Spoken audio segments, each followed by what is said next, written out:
أكبر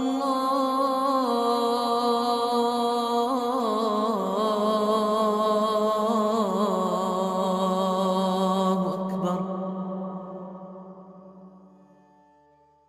On January 7, 2015, two madmen organised a random attack on the offices of the French satirical magazine Charlie Hebdo. They opened fire, killing 5 of the magazine's cartoonists, plus 7 others, including 2 police officers, whose personal religious beliefs are of such irrelevance I'm not even sure why I bring it up. Coincidentally, this is not the first time this little magazine has been on the receiving end of an organised random attack. In 2012, after releasing a special edition entitled Sharia Hebdo, in which the magazine was guest edited by the Prophet Muhammad, their website was hacked and their offices firebombed. In 2007, the Grand Mosque, the Muslim World League, and the Union of French Islamic Organisations tried to silence the magazine in court with an allegation that one of their editions included racist cartoons, and was thus illegal under French law. The judge, however, dropped the case and ruled that Charlie Hebdo had not broken French law, stating that it wasn't racist, it just attacked religious fundamentalists. And if you haven't read that issue, I won't ruin it by telling you which religion's fundamentalists. But with all of this randomly organised madness going on, it's no wonder that our Western media would eventually stand up and raise the question: who would carry out such a crime and why? That's right, why indeed? How else to prevent this kind of atrocity from ever happening again if not by addressing the root cause? Even if no immediate conclusion is obvious, at least we can determine and try to understand the motivation behind these attacks. So, what motivated these attacks? We simply do not know.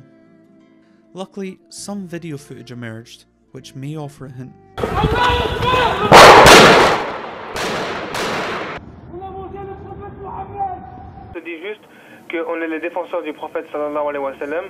Yeah, right. Obviously, ideologies and personal beliefs have nothing to do with how people behave or think. So the current working theory is that it probably has something to do with terrorism. And absolutely nothing whatsoever to do with religion, especially Islam. Those who carried out these attacks, the terrorists, the madmen, these fanatics have nothing to do with the Muslim religion. Which is why all of the headlines accurately, yet vaguely, describe this event as either an attack or a terror attack, but not a religious attack, and certainly not a Muslim or Islamic attack, because again, their religious beliefs are completely harmless and have absolutely nothing to do with how people behave. Unless, of course, you happen to be a dead Muslim policeman. He is Muslim. Or better yet, a Muslim hero. He is a Muslim from Mali. He saved 15 people. In which case, your personal beliefs are absolutely worth mentioning in all of the headlines. But anyway, that's the Charlie Hebdo narrative, brought to you by Western media. Acts of terror committed by random terrorists, who were in no way motivated by religion, especially Islam. And astonishingly, in a free and democratic society, if you dare question this narrative, or imply that such violence can in any way be derived from the teachings of Islam, from the religion of peace, you will be ostracised, and often denounced as an Islamophobic, bigoted racist. A phobia is an irrational fear, okay? It's quite rational to fear female genital mutilation of 2,000 British Muslim girls every year, terrorism like happened to Lee Rigby. Like 2 days ago, 6 Muslims who were sentenced to 19, 20 years each because they were planning to blow up the English Defence League due to the blasphemy law within the Quran. Okay, there's a link to all these things, the same with the Muslim grooming gangs. As a common denominator, you have to look for what the issue is, what links them all. They're all Muslim. I'm a Muslim and I'm horrified to see Islamophobia in particular, as well as other kinds of racism. Do the panel think it would be a good idea to take Tommy Robinson and Anjum Chowdhury and put them on some kind of island and bomb it with anthrax? OK, that's quite strongly put, but I think I get the idea. We have been sold this meme of Islamophobia, where every criticism of the doctrine of Islam gets conflated with bigotry toward Muslims as people. Right. And that is it's intellectually ridiculous. Where are you running away from? Because I know what you like, brother. You have about 100 you in a minute. You f***ing little chief.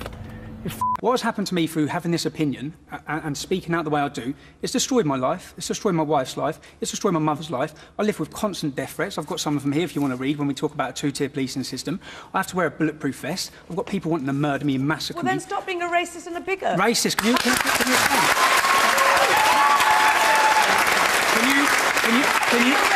Can you please explain one thing I've ever said? I am a British citizen. I was born in this country, and I do not spout off rubbish like you do. Okay? No, what am I saying that's rubbish? I haven't got death threats. Do you know why? It's because I'm a nice person. Please explain. I want harmony if you talk against Islam, you'll have death threats. About this, it's gross. It's racist. It's not. But it's so nuts. It's like saying those stateless, shifty Jew. You're not listening. It's just drawing a picture of Muhammad. It's not. The images that they're actually drawing of Muslims and the Prophet himself are racist.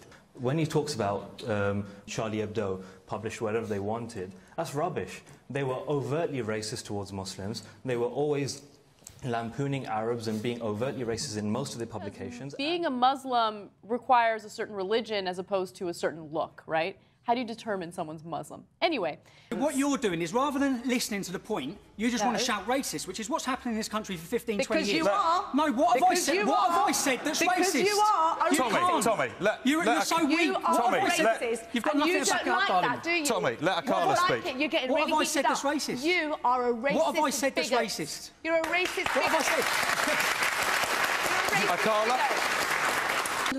I get this idea. We have a Muslim and we have race.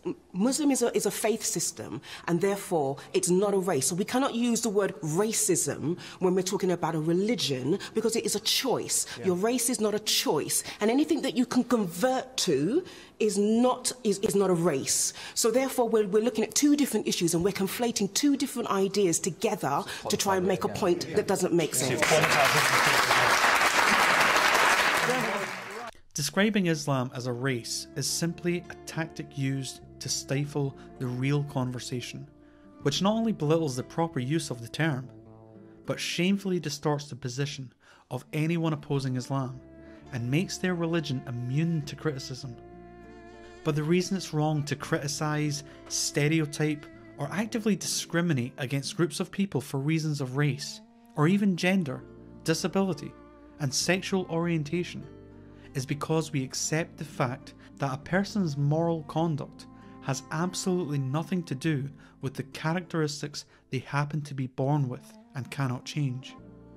In stark contrast, however, religious belief is synonymous with moral guidance, and whether it's a religious book or a political manifesto, we have to be free to question their supposed moral value without fear of being condemned for doing so.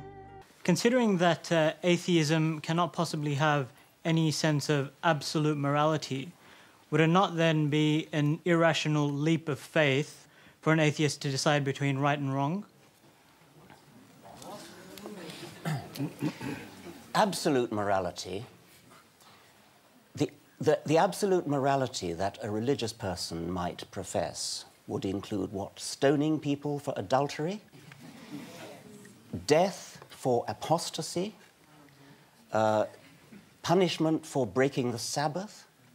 I don't think I want an absolute morality. I think I want a morality that is thought out, reasoned, argued, discussed. Today, our politically correct media and politicians would have us believe that these attacks in Paris were a one-off event, perpetrated by lunatics who were lying when they said they did it in the name of Islam, as if all the problems of the world will magically disappear if we simply use euphemistic language or flat-out dishonest terminology. Terrorism is wrong, killing people is bad, but that has to mean all types of terrorism. Who gets to define what terrorism means? You know, this is a chronic problem. I stopped calling these people Muslim terrorists. They're about as Muslim as I am.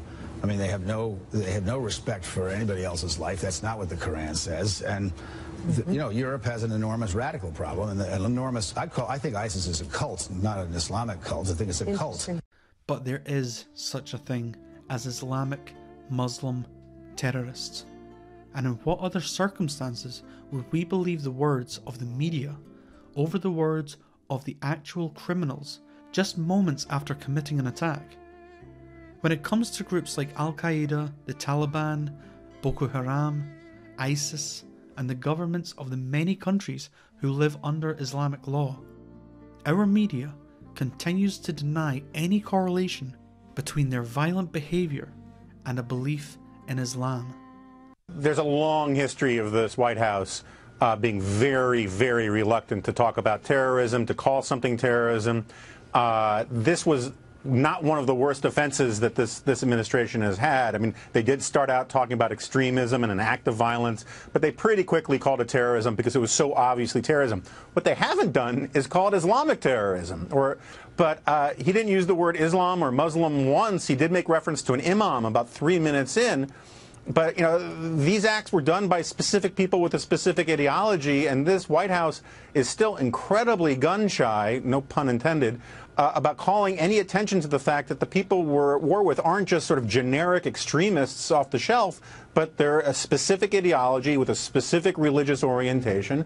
Instead of ever looking at the religion these people believe in, our attention is being diverted to conversations of colonialism, economics, and geopolitics. Fox News, as we know, is owned by Rupert Murdoch, and it's not like he's just a daft, lovely old man, like, you know, like a sort of a racist granddad who's thinking, oh, don't worry, he's a granddad, he's from a different time. Different if your granddad owns a multi-trillion-dollar media organisation and has investments in energy companies that will benefit from further military activity abroad, that requires the malignment and hatred of Muslims and Muslim nations and the dehumanisation of Muslims to continue. Murdoch is part owner of an Israeli-American company, Genie Energy. This company has been granted the rights to explore for oil on the Golan Heights, which is Israeli-occupied Syrian land. So there's always an economic angle. There's always an ideological angle. Now, colonialism, economics and geopolitics are indeed ingredients which do help shape the environmental conditions, and we humans are basically products of our given environment. However, we cannot continue to ignore or downplay the effect religion has on behaviour. Nor should we pretend that all religions are equally harmful. The catchphrase that all religions are the same is yet another stifling tactic to prevent anyone from singling out and criticising Islam. There is, I'm happy to say, a religion of peace in this world, but it's not Islam. Okay. To call Islam a religion of peace, as we hear ceaselessly reiterated, is completely delusional. Now, Jainism actually is a religion of peace. That the core principle of Jainism is nonviolence. Gandhi got his nonviolence from the Jains. They are paralyzed by their pacifism. Jain extremists they can't take their eyes off the ground when they walk lest they step on an ant.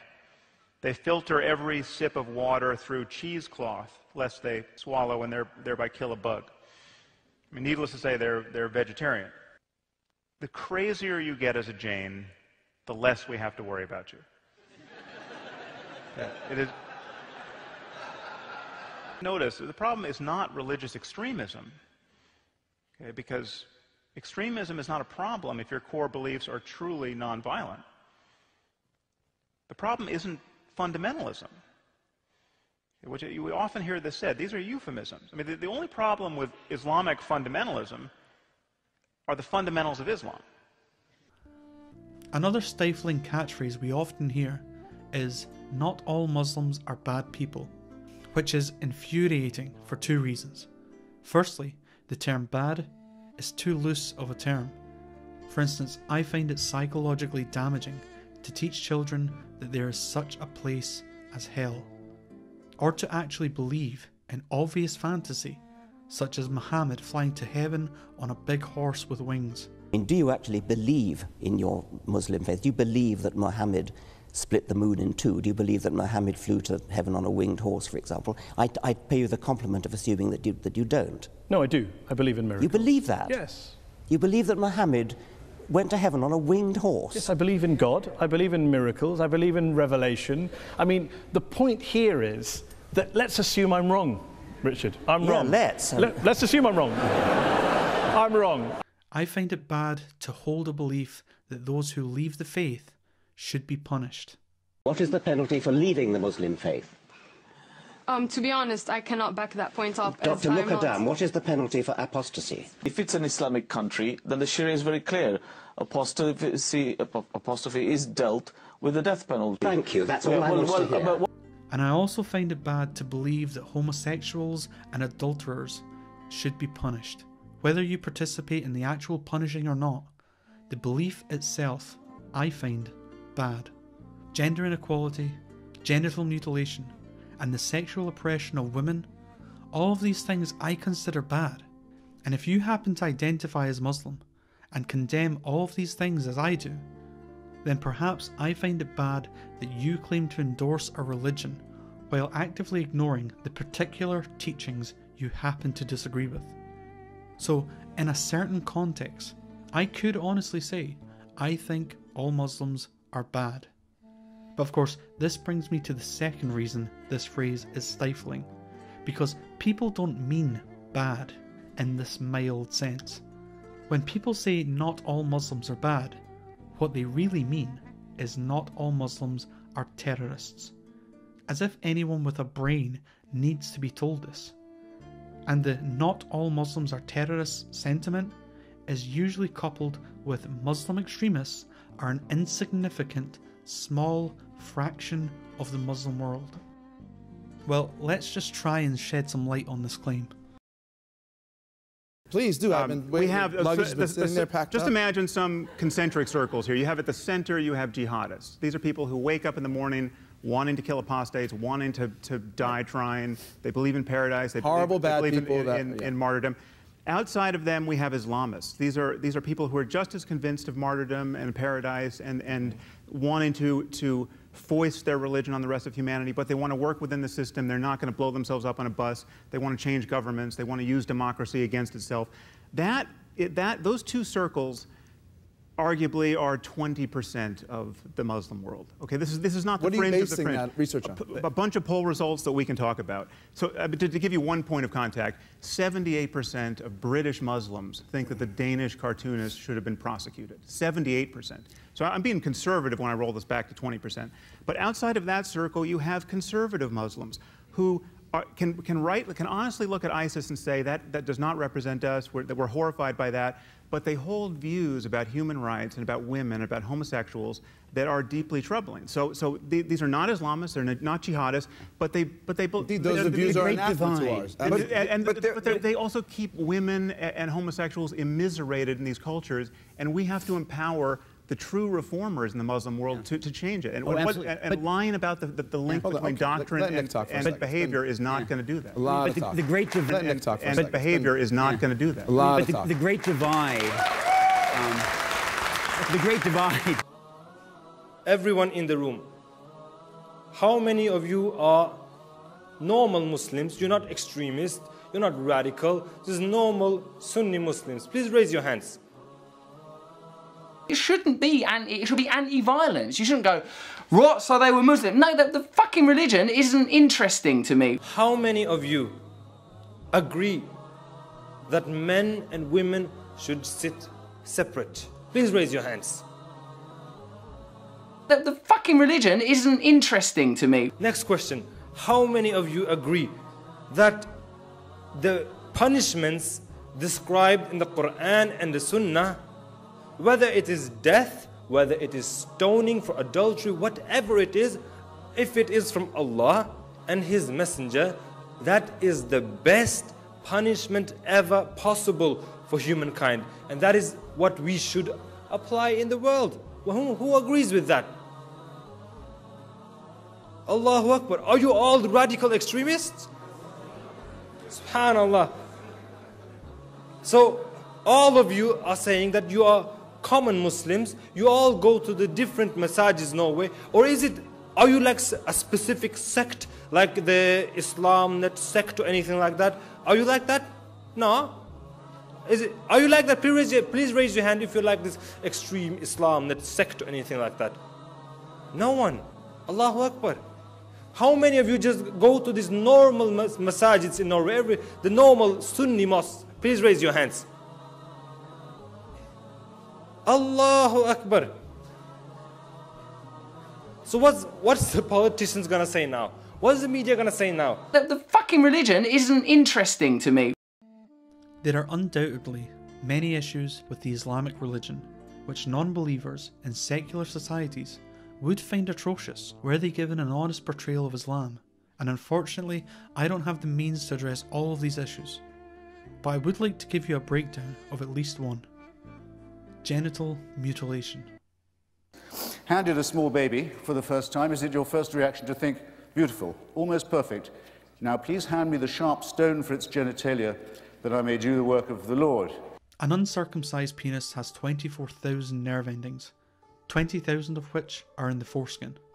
The foreskin is like an eyelid, it's there to protect the head of the penis. A circumcised penis gets calloused and desensitized like how an eyeball would become damaged without an eyelid. This can lead to sexual dysfunction and body image issues. Babies are circumcised without anaesthetic because it's too dangerous for their heart, and at that age the foreskin is stuck to the head of the penis like a fingernail is stuck to a finger. And obviously there are many cases of botched circumcisions, in which the babies then require an operation, this time under anaesthetic, and often they die as a result.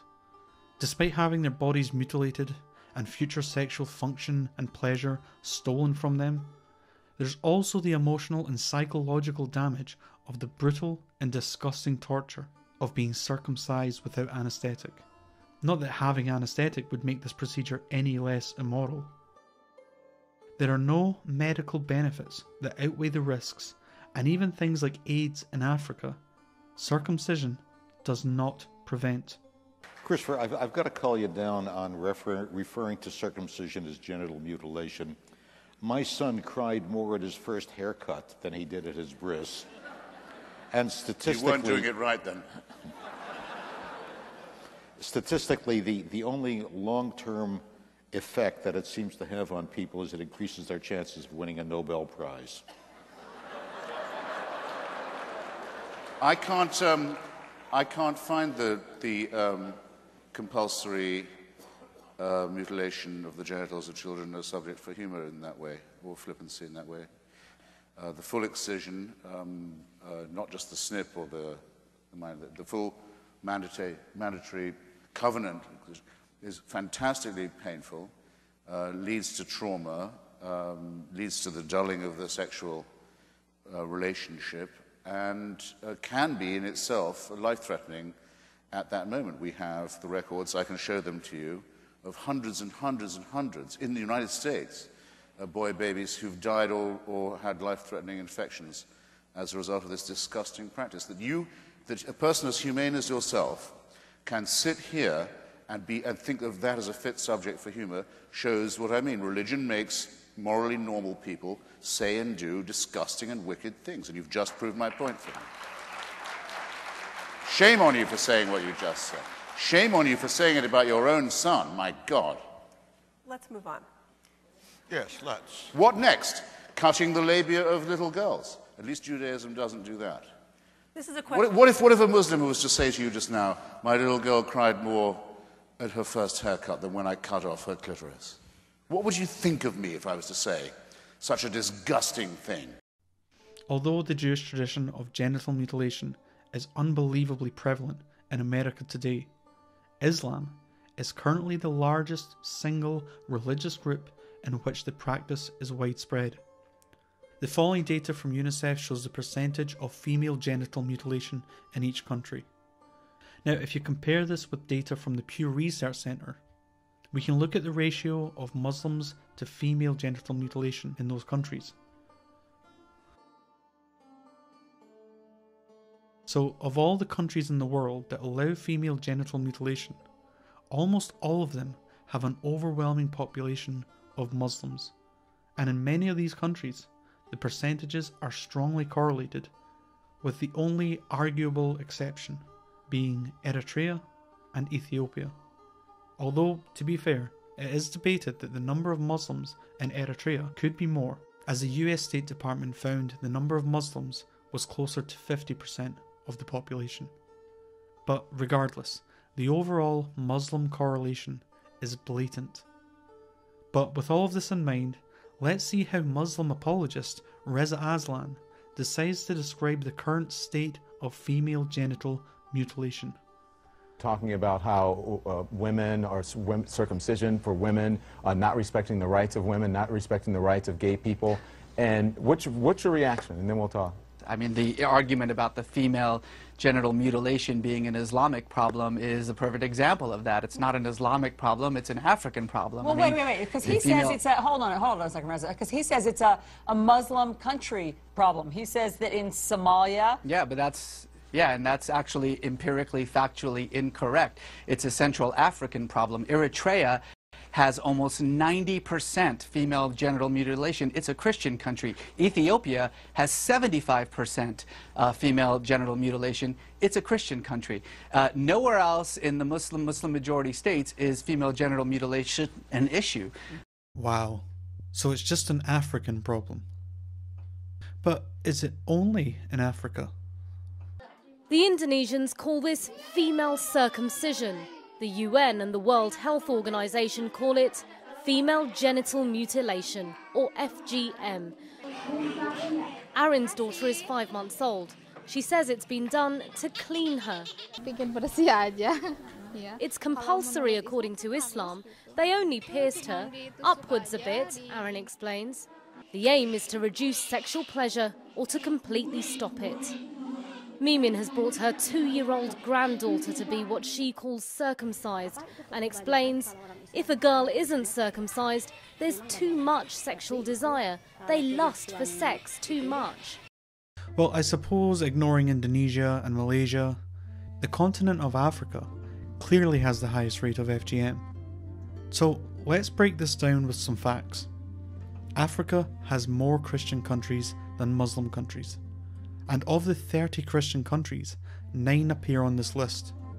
That's 30% of Christian majority countries, bearing in mind the actual FGM activity here is fairly low and can mostly be attributed to the Muslims living in those countries.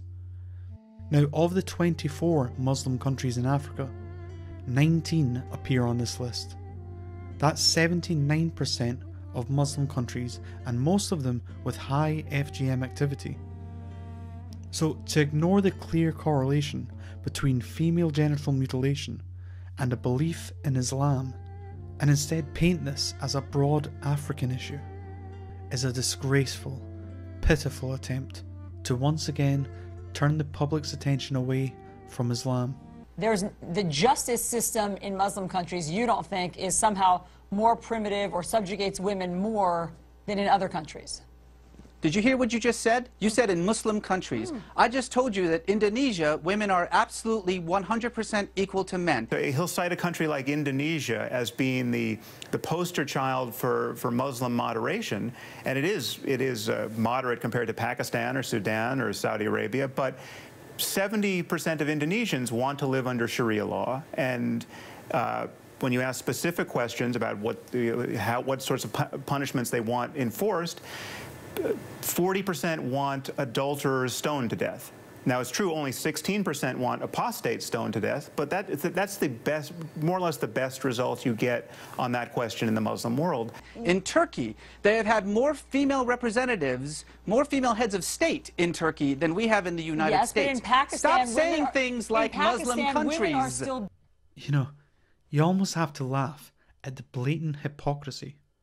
So, you're not allowed to say Muslim countries. Stop saying things like Muslim countries. Yet there's absolutely nothing wrong with saying it's a Christian country. It's a Christian country. Did you hear what you just said? See, this is yet another reason our media refuses to acknowledge Islam. Because Muslims are simply not open to criticism in the same way that other religions are. Let's think about this rationally, right? Which isn't a good point for the Christians, rational thought. Jews! What's all that about? What's with the curly sideburns? Where in the Bible does it say, if thou loves me, thou shalt look like a dick?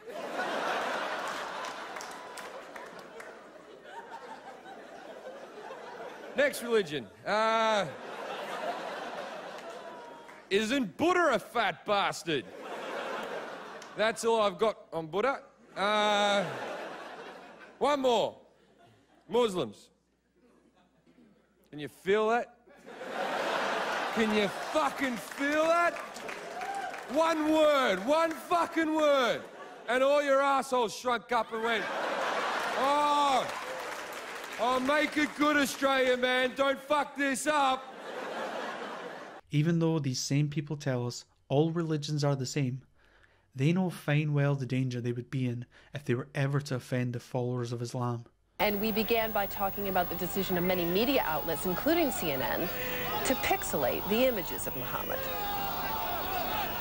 Now, I know, as well as you do, that you have not done that in order to avoid sparing the hurt feelings of my fellow guest.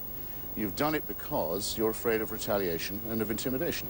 Now, I'd like to ask him and anyone else who agrees with him is watching, is that the relationship they want to have with the free press? Because if we have to use this stupid word offensive, those of us who believe in the Enlightenment and the Constitution and the First Amendment are very much offended by this mad, babyish conduct. But we don't go out and kidnap the nearest Muslim we can find and take him hostage till someone apologizes. Okay. We don't violate diplomatic immunity. We don't, which is one of the most precious things in the international community, much more precious than the right of Muslims not to have their feelings hurt. The day after the Charlie Hebdo attack, the first issue of the satirical newspaper since the attack is now on newsstands. It shows the Prophet Muhammad holding a sign that says, "I am Charlie," and the words, "All is forgiven." And, you know, my feeling is that, you know, we could show a picture of it if we wanted to, just like we could show a picture of a crucifix and a jar of urine, which people did. But I guess my question is why? Yeah. If showing a picture, if showing a cartoon offends well over 1 billion Muslims who are not violent, right. But who are just as offended by that as I would be offended of putting, you know, seeing a picture of a crucifix and a jar of urine, why, I guess, do it? Just tell people they can find it online, and we don't want to offend over 1 billion Muslims. And the cover, we should say, shows the Prophet Muhammad wearing a T-shirt that says, "Je suis Charlie," and Muhammad is crying in this photo, and it also says, "Tu es pardonné," all is forgiven. To get this published. Now, we should make clear, because I think we do have to make clear, that we've been talking about a cover and we're not showing it to you. CNN is not showing the cartoon. CNN and many other news organizations choosing not to. This is part of a long-standing practice. You know, images of Muhammad, depictions, cartoons of the Prophet Muhammad are highly offensive to some Muslims. They are a taboo within Islam. And so we have seen some websites and some French media go ahead and share this cover, share it rather widely. It's available online. But there are news organizations like CNN that feel not only would it be offensive to the audience, but it could also be a safety risk for staff, for crews that are in the field. Newspapers have been talking about an attack on freedom, but none of them has chosen to publish the cartoons. I'm very sad that journalists in UK do not support us, that journalists in UK betray what journalism is about by thinking that people cannot be grown enough to decide if a drawing is offending or not, because you're not even showing it. It's this, which is completely crazy, that in UK you cannot show a simple drawing as that. With Mohammed here at Sky News, we've chosen not to show that cover, so we would appreciate Caroline not showing that. I do apologise. This sort of self-censorship is only because the different news organisations that make up the media are genuinely terrified that if they say the wrong thing, their offices will be attacked and their staff slaughtered, one by one. Just like what the followers of the religion of peace did to Charlie Hebdo. In my opinion, the world would be advanced in its fight against violent, radical Islamic terrorists if our media would at the very least acknowledge this fear. What is going on at the moment worldwide, and particularly in Europe, is an attempt to shut down any and all criticism of Islam, one religion alone. I'll hold up for a moment. Don't worry, it's not a cartoon of Muhammad. You don't have to get scared. This is the Christmas edition of Private Eye, an image which on the front cover lampoons, and quite rightly, quite amusing, not very, the Virgin Mary and Jesus, and has various jokes about where the frankincense should have been bought from and so on. That's perfectly commonplace. But you know what? If anyone had gone into Private Eye's offices yesterday and massacred the staff because of it in the name of Christianity or Jesus, I think that not only would all of the papers today have been a lot more robust, they would have shown, at the very least, shown this image to show what the person was who did the killing was so irate about. The fact is that there is something going on which we have to identify. It is an attempt in our societies to make Islam, and in particular the founder Islam, immune from any criticism. It cannot be allowed to continue. Our media has failed us by refusing to state the facts when it comes to Muslims committing violence, and instead they use this event to show how racist they are not. As long as they can appear as non-racist, then they are happy. Police dogs might have to wear booties when they search Muslim homes to avoid offending Muslims who believe dogs are unclean. It's somewhat astonishing that in a nation of 60 million people, a couple million Muslims could cause so much concern. So-called hate speech is illegal in Britain, but it depends on who is doing the hating. When these British citizens protested the Muhammad cartoons at the Danish embassy in London in 2006, they expressed their allegiance to terrorists.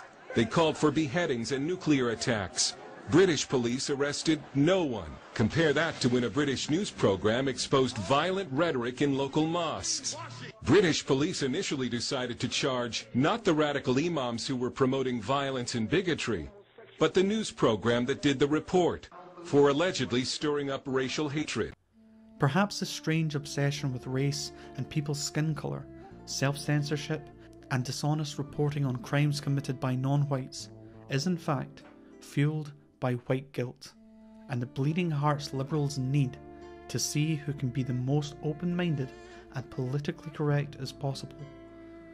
Well, I really hope they're enjoying playing their little game of my mind is more open than yours, because at least then some enjoyment will have come from their failure, which is in fact a failure to support the many suffering and oppressed Muslims who do seek a genuine reformation.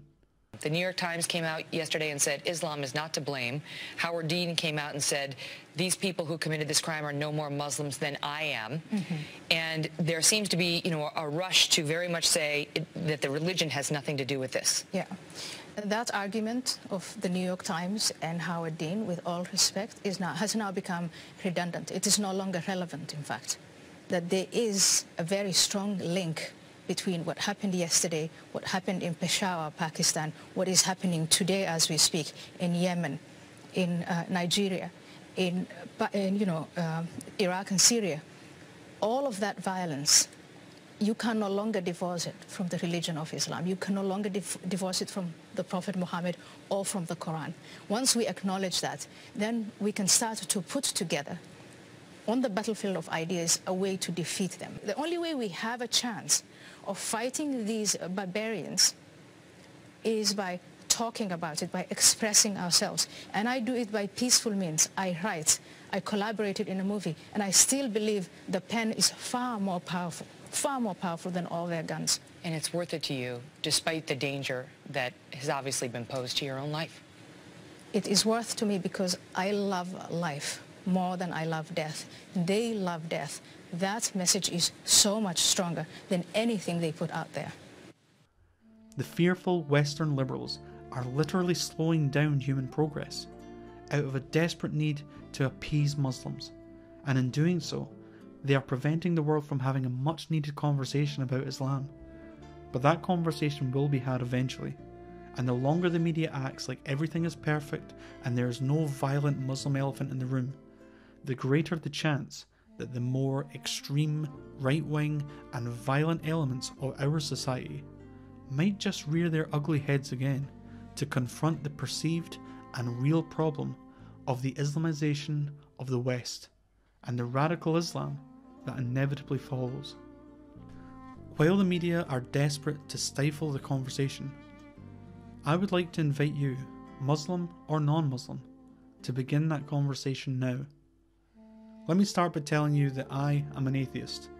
This means I do not believe in any of the 2,870 gods that humans are known to have worshipped. I also haven't invented any gods myself, so I truly am a non-believer.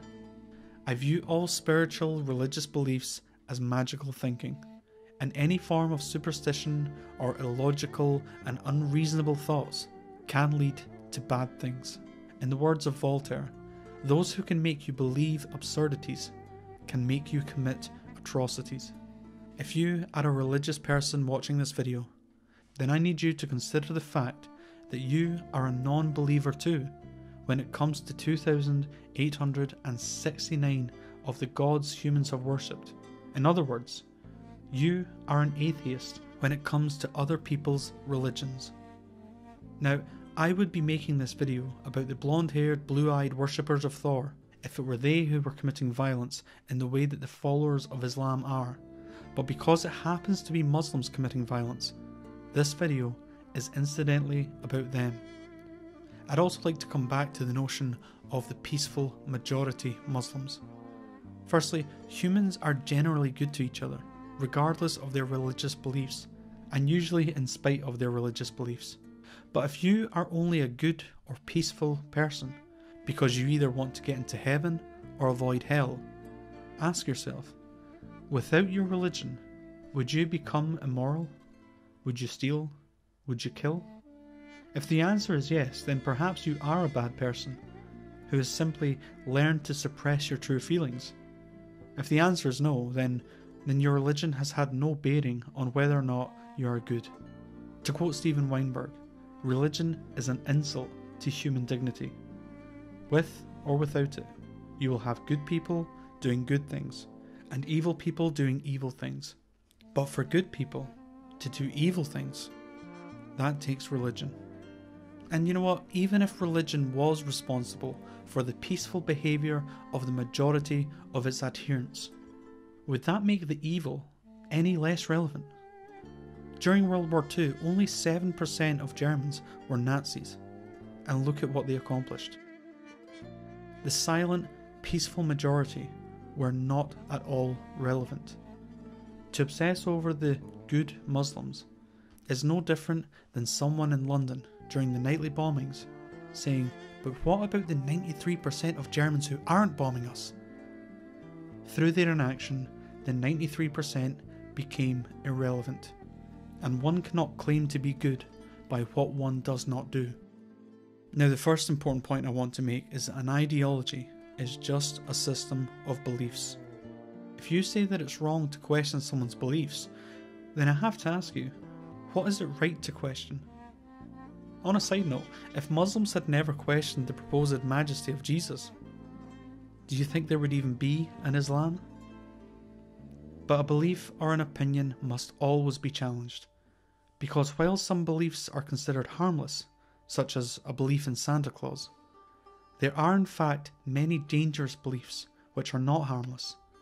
And even if you consider yourself a moderate Jew, Christian, or Muslim, by having this obvious nonsense believed and accepted in society, you are actually preserving the psychological soil upon which extremism can flourish. In Europe, and places that have been founded on European values such as the US and Australia, we value the freedom to express ideas. This is something that our ancestors sacrificed their lives and reputations for. We have long overcome the days of scientists being burned alive for simply stating cosmic facts. The freedom to express your thoughts and beliefs and have yours challenged is something we have achieved as a society. The First Amendment gives us the right to free speech. Well, let's remember this. It isn't popular speech that must be protected. Popular speech doesn't need protection. It is unpopular speech that you protect. Over time, good ideas become integral to our way of life because they improve our existence, and bad ideas over time die. Given enough time, good ideas will always defeat bad ideas. And sometimes you will be told that what you think is wrong, and that might make you feel sad or angry, also known as offended. But so what? I find someone farting on a bus offensive, but who cares? If someone says or writes or draws something that makes you angry, you need to understand that your emotions are completely irrelevant. What matters are the ideas or beliefs you hold, and if they are correct, they can withstand any criticism. And I suspect those who get offended when their ideas are challenged know in their hearts that what they believe is in fact not true, and the truth hurts their feelings. Richard Dawkins, I hope you die of rabies. Bitch liquor. Richard Dawkins, your father's sperm was wasted on you, you ugly person. Say hi to your mother. Richard Dawkins, he is a dick and needs to be killed in a plane crash or a flamethrower accident. Richard Dawkins, how can you justify the theory of evolution when you are possibly the most revolting, ugly pile of crap creature on Earth? Richard Dawkins, I genuinely hope something bad happens to you, like you get cancer or something. I look forward to observing from my post in heaven the exquisite tortures you will suffer at the hands of the just and loving God, whom you have rejected, you fuckety fucker. God bless. È vero che non si può reagire violentamente, ma se il dottor Gasparri, grande amico, mi dice una parolaccia contro la mia mamma, ma gli aspetta un pugno. Ma è normale. È normale. Non si può provocare, non si può insultare la fede degli altri. When a Muslim or any person says, you can't say or do that because I will feel angry, and I feel I need to commit violence because of that anger, it makes me want to ask them, what else do you find offensive? I mean, am I to refer to these people at all times whenever I want to express a thought, just in case they might find my opinion on what video game is best offensive? But that's what our media is doing. By cowering to people who claim to be offended, our media is creating a new standard by which they must always obey the people who are claiming to be offended. But what if radical Muslims were offended by piano music? Would our news outlets decide to never again play piano music on any of their shows? This is why the very idea of offending people is a joke, and it has to be thrown in the bin. They have adults going, I was offended, and I have rights. Well, so what? Be offended. Nothing happens. You're an adult. Grow up. Deal with it. I was offended. I don't care. Nothing happens when you're offended. There's nothing. I went to the comedy show, and the comedian said something about the Lord, and I was offended. And when I woke up in the morning, I had leprosy.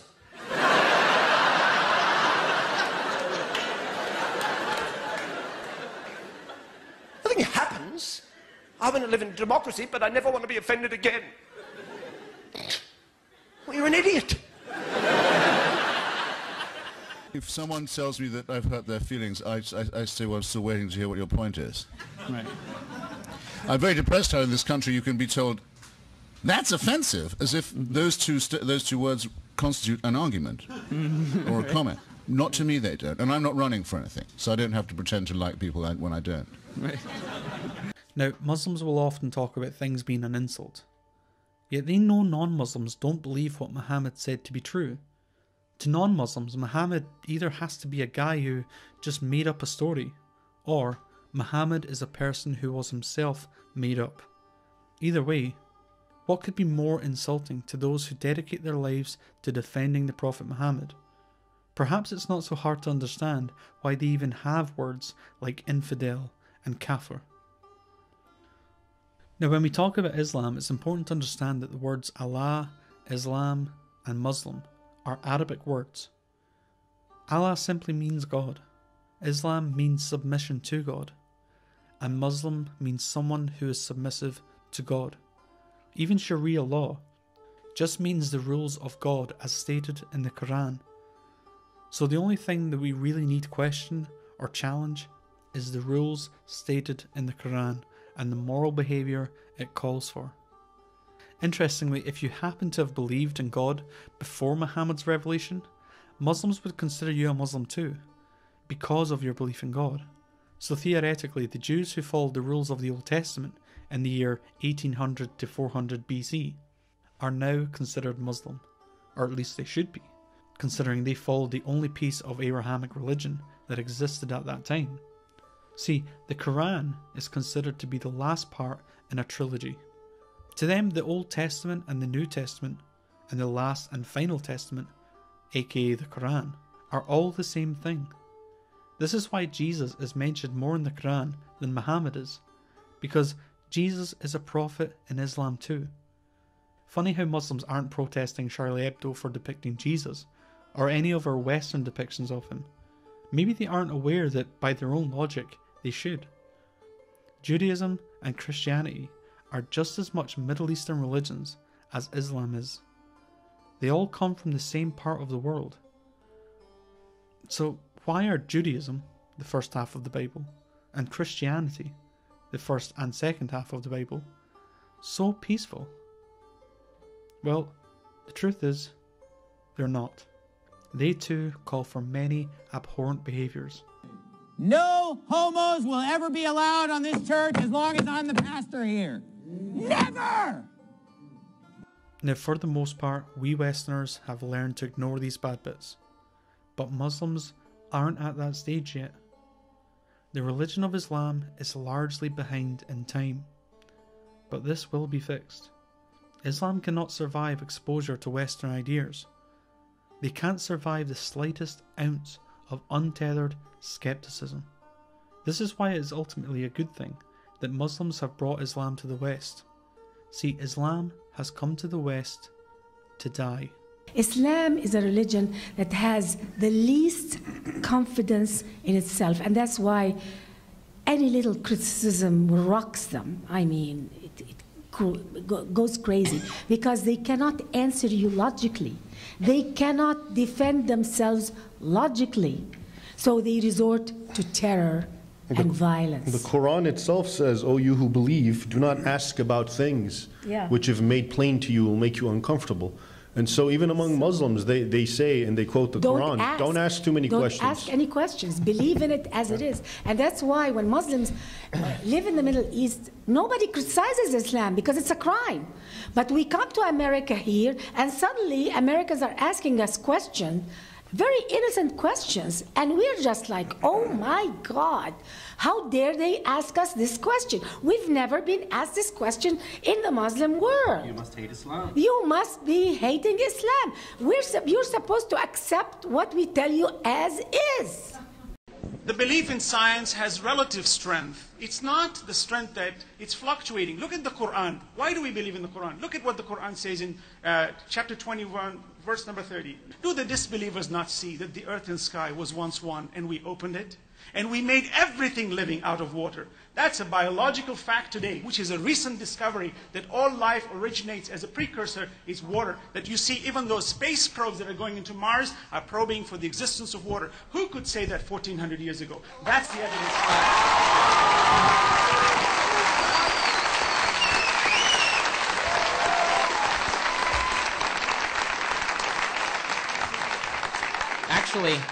Actually, someone did say that 2,500 years ago. His name was Thales.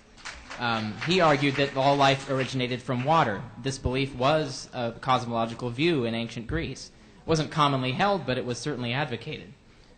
When we look at the descriptions of embryology in the Quran, and we look at the descriptions of embryology in Aristotle, sure, they're the same. Well, in what way, sir? Would you like to give us... I don't think they're the same. The discussion of the development of bones, etc., all these things, the fairly crude stages that are described in Aristotle. Does Aristotle say the bones come first and then the flesh and the muscles? Does he say that? Are you sure? Anybody that works... I'll let you think think this. Well, if you, are you, is that what the Quran... I'm not saying it. Can you are you sure? Is that what the Quran specifically says? Absolutely. This is exactly what the Quran says. Chapter 23. Because you just demonstrated the Quran is wrong. Yeah, but how? How is That's not what happens in the Well, this is what the embryologists are telling us. This is exactly what the embryologists are telling us. No, they're not. Okay.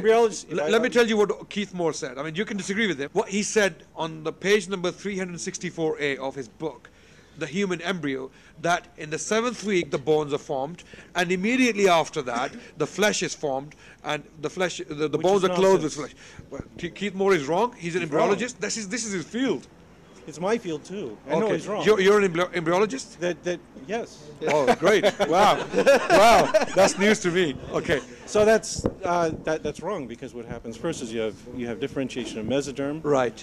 That within the mesoderm you have segregation into things like embryonic mesenchyme, and then you have these cartilaginous centers that will form bone. Right. And these are forming simultaneously with each other. Right. Simultaneously. Yes. Even if that's the case, the Quran is right, because thumma is very, even if that's the case, linguistically the Quran is right. Thumma literally can in Arabic language means things happening simultaneously. Yes, well. Yes. But that's besides the point. If you actually look at the moralities that are accepted among modern people, among 21st century people, we don't believe in slavery anymore. We believe in equality of women.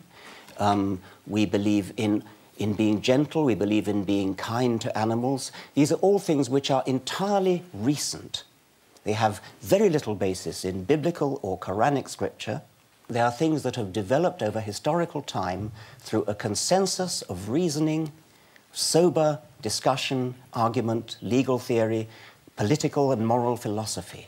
These do not come from religion to the extent that you can find the good bits in religious scriptures. You have to cherry pick.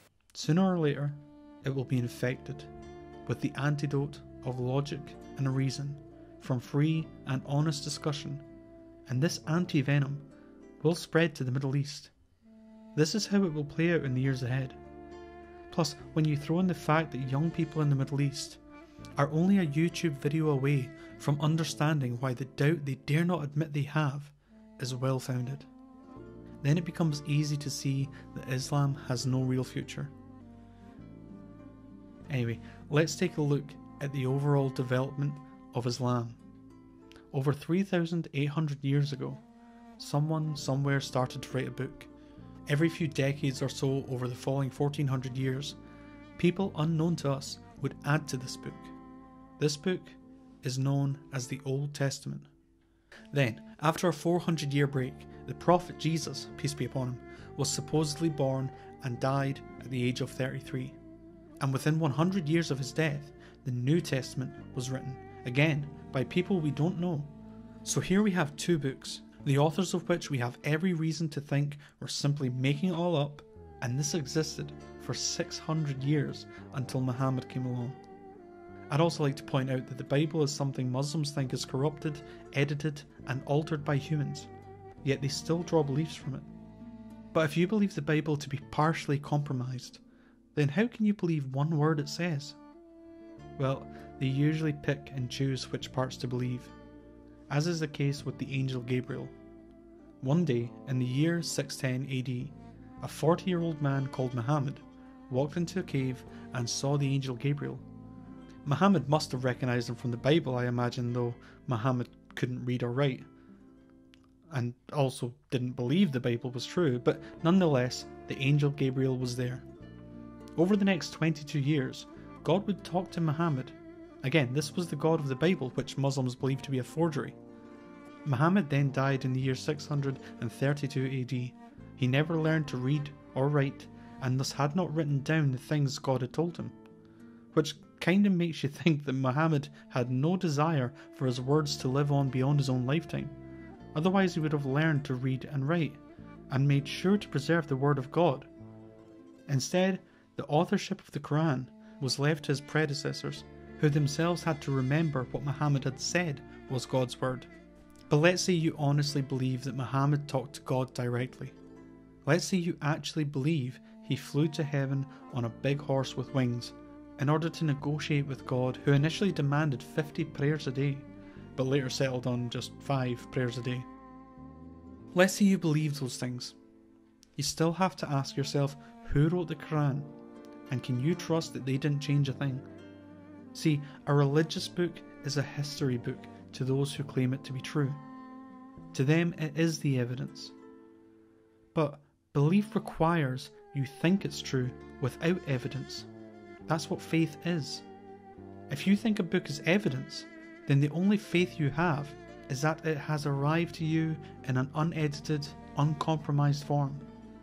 And this is the hypocrisy at the core of all holy books. Over the 2 decades following Muhammad's death, people who knew him wrote down things they remembered him saying, along with gathering things his followers had written during his life. I'd like to point out here that these people, whoever they were, weren't prophets, nor God. Yet all Muslims have complete faith in them, and it only makes sense if you don't think about it. But during these years, the Quran was compiled. There were many different versions, and when the people settled on a version they all agreed on, they, believe it or not, burned all the other copies. But 140 years after Muhammad's death, his biography was finally written. See, in Islam, there are 2 rule books, the Quran and the Hadith, also known as the Sunnah. The Hadith was written by humans, and it describes the actions, likes and dislikes of Muhammad. Now the Quran calls for murder and violence towards homosexuality and people leaving Islam. However, blasphemy for drawing things is not mentioned. Only in the Hadith does it state, you cannot depict an animal or human that has a soul. And the reason Muslims may not depict a living thing with a soul, whatever the fuck a soul is because it is forbidden to create an idol that could be worshipped instead of Allah. This includes Muhammad. In Islam, false worship is called shirk and is known as the unforgivable sin. But remember, the Hadith is 100% not the word of God. Any devout Muslim knows this, yet you will find Muslims obeying its rules as if it were equal to the Quran. But it seems to me that following the Hadith like it is the Quran is in essence worshipping Muhammad and should be considered blasphemy. He used to tell people that the urine of the camel and his own urine would cure diseases. Muhammad's urine, okay, that's in some hadith. And today in Egypt, because they're becoming so Islamist, there is a clinic that opened to sell camel urine because Muhammad said so. Personally, I find it very hard to understand how Muslims square the many circles they have in their religion. Perhaps they can't, and thus we have the many problems and silliness we do, such as Muslims not being allowed to make snowmen as it creates a false idol they might worship. A prominent imam in Saudi Arabia has announced or made a pronouncement that the building of snowmen is un-Islamic and is in fact issued a fatwa, which is not necessarily a death sentence, but a religious legal pronouncement against the building of snowmen. It just sounds so ridiculous, doesn't it? But imagine you are alive in the world 2,000 years ago. Life expectancy was low, infant mortality rate was high, life was perilous, and fear of death would consume every living minute. You have no understanding of disease or medicine, so along comes religion, with the promise of eternal life after you die. But eternal life isn't just a reward. It's a relief. It means you will be free of the pain and suffering. Now, that's an offer you can't refuse. All of your fears of dying go away, and all of your suffering begins to feel as though you're working towards something. All of the pain you feel will someday be repaid in an afterlife, and as long as you just follow the random rules of the Bible or the Quran, you will gain access to heaven and live on forever. Now, who wouldn't fall for that? You'll hear some Muslims claim that they love death more than the infidel loves life, and I believe them. But what's interesting is that all of the rewards and pleasures they look forward to in a paradise are things you can already achieve in this life. So maybe what they really look forward to is being free from the never-ending drudgery, oppression and demands of Islam. To some of these people, death is a welcoming escape. But it's the 21st century now. The future is big and bright. By the end of this century, we really could be looking at the possibility of eternal life. Scientific advancement will lead us to the sort of technology that will turn aging into just another medical condition that can be cured. Then of course, we have to look at our place in the universe. Our home planet on which we evolved is one asteroid strike away from being uninhabitable. So we are already looking at how to make a home elsewhere on other planets. Eventually, you see large-scale, actual human migration there. Tell us how you envision that. Yeah, absolutely. I think that's the thing we should be aiming for long-term, is to create a self-sustaining civilization on Mars. I mean, that's the thing that will ensure that in the event of a calamity on Earth, civilization continues, light of consciousness is not extinguished. Those seem like good things to me. With this in mind, it makes it so much more hilarious when we hear Muslims say they wish to take over the world. They are an angry minority. Their goal, nothing short of Muslim domination of the United Kingdom, if not the world. Massive immigration has made Malmö today 1/4 Muslim and stands to transform it into a Muslim-majority city within just a few decades. One of the most popular baby names is not Sven, but Mohammed. And while some Christians and Jews live in fear for their physical safety because of Muslim violence, in Denmark you'd better not insult Islam or you could be charged for hate speech. Islam will come! Islam will dominate! Islam will dominate the east of the east and the west of the west! The graffiti says it all. Welcome to Belgistan. Muslims are still a minority in Belgium, but in the capital of Brussels they're already the largest religious group, 1/4 of the city's population, and are expected to be the majority in less than 20 years. This is not Saudi Arabia, it's Spain. But Spain is undergoing a transformation. Muslims who once ruled most of Spain are returning. Enemy of freedom. We can talk over each other. We can talk over each other. And I don't want you your Sharia law, and neither does anybody in Great Britain that has a you brain. have no choice, in fact, Sean. It's coming to a place near you. It's coming to a place near you. So you're threatening to come and get me, is that what you're saying? I'm saying that the Sharia will be implemented in the whole world. Sharia is, so that's what you want. You want that. Thank you. You answered my question. You want a worldwide Islamic caliphate. Of course we do. Of course we do. But what happens when all non-Muslims one day say, okay, we're leaving now, we're going to live on Mars. Bye Muslims, the world is yours, enjoy it. Can't you just imagine all the Muslims on Earth hating non-Muslims on Mars and wanting to take over that planet too? It shows you how ridiculous it all is. But I'd like to end this video now without any sort of sentimental, uplifting, harmonious conclusion, because the only relevant solution to the problem of Islam is the one I began this video with. We need to talk about Islam.